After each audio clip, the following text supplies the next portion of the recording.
संवाद। एक समय पहले की बात है, एक भानगढ़ नाम का एक नगर हुआ करता था। वहाँ पर एक बिरजू नाम का एक आदमी हुआ करता था। वो बड़ा ही फेंकू था। वह गांव में हर जगह अपनी झूठी अमीरी का डंका बजाता रहता था। एक दिन एक आदमी बिरजू की अमीरी के बारे में सुनकर भानगढ़ में आता है।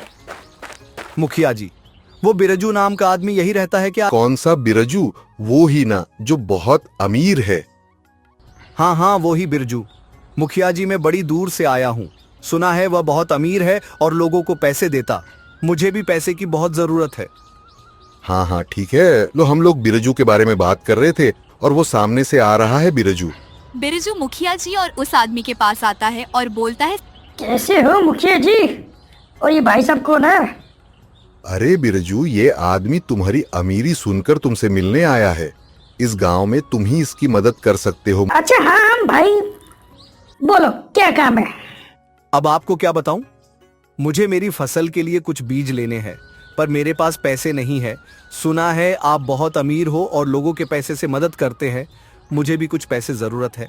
बिरजू उस आदमी से यह सब सुनकर मन में सोचता है, अरे अब ऐसे क्या बताओ, मेरे पास तो एक 10 का नोट भी नहीं है।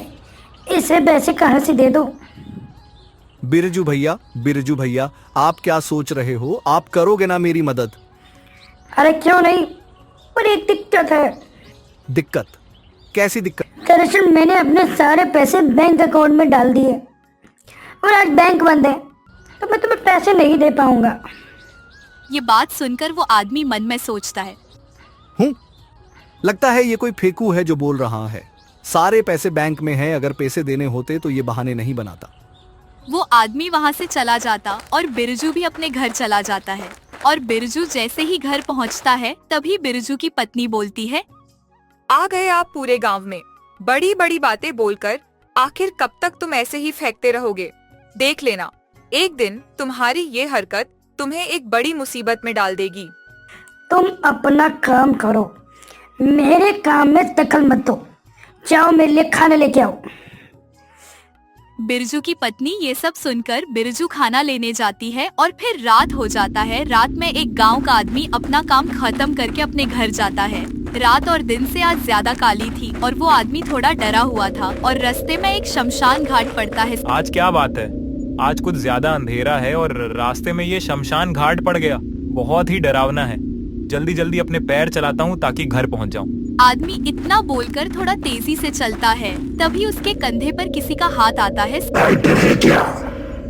लाइटर नहीं, माचिस है। हम गांव के लोग भला लाइटर कौन रखता है? ये लो माचिस। इतना बोलकर वो आदमी पीछे देखता है और वो डर जाता है। अरे मुझे जाने दे।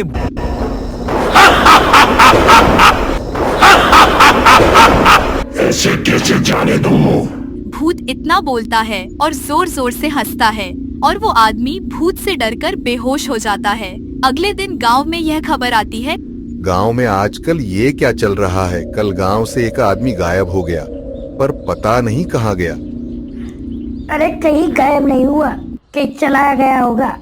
आ जाएगा, कोई बच्चा थोड़े है, आदमी है, मिल जाएगा। ऐसा बोलकर बिरजू वहाँ से चला जाता है और वही दूसरी ओर वो भूत उस आदमी को बात कर जगल में उससे बात करता है। भूत जी, आपने मुझे बंधक क्यों बना रखा है? मुझे छोड़ दो। तुझे छोड़ दो? तुझे एक हाथ से न मरोड़ दूं? भूत ऐसा बोलकर हंसने लगता और फिर बोलता है, अच्छा, तुझे मैं छोड़ दूंगा, पर मुझे गांव के ऐसे इंसान का नाम बता जो बड़ा धनवान है। पर आप तो भूत हो, आप धन का क्या करोगे?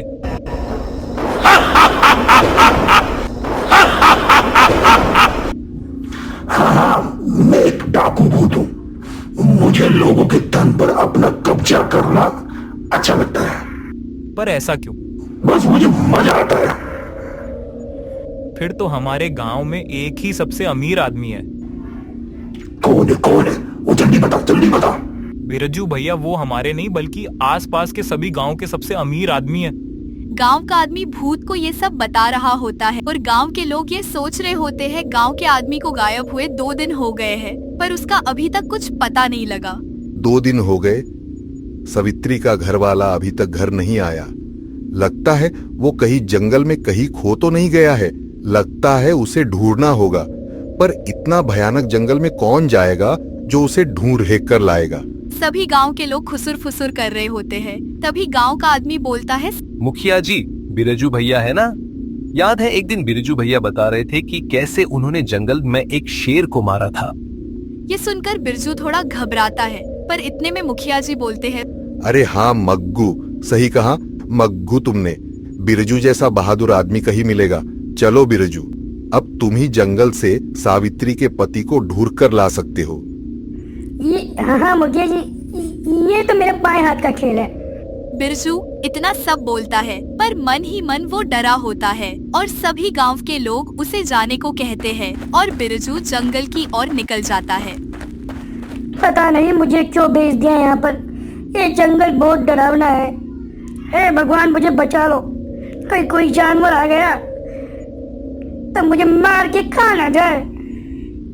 इतना सब बोलकर बिरजू आगे जंगल में जाता है। तभी वो भूतिया डाकू वहाँ प्रकट हो जाता है और जोर जोर से हंसता है।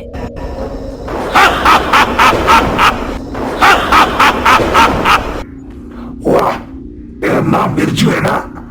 हाँ, तुम कौन हो? मैं भूतिया डाकू। भूतिया डाकू? ये कैसा भूत है? मैं थोड़ा हट कर हूँ। मैं धनवान लोगों को मार देता हूँ। मैं तो बहुत गरीब हूँ। मुझे बेवकूफ समझा है, मैं तुझे जानता हूँ। तुम आसपास के सभी गांव में सबसे अमीर हो। नहीं भूजी, मैं सिर्फ अमीर होने का नाटक करता हूँ। मैं तो गांव के आगे फेंकता हूँ। मुझे जाने दो। ये बात सावित्री का पति सुन लेता है और बोलता है, आप तो बड़े फेंकू निकले बिरजू भैया। भूत जी, इन्हें छोड़ना मत।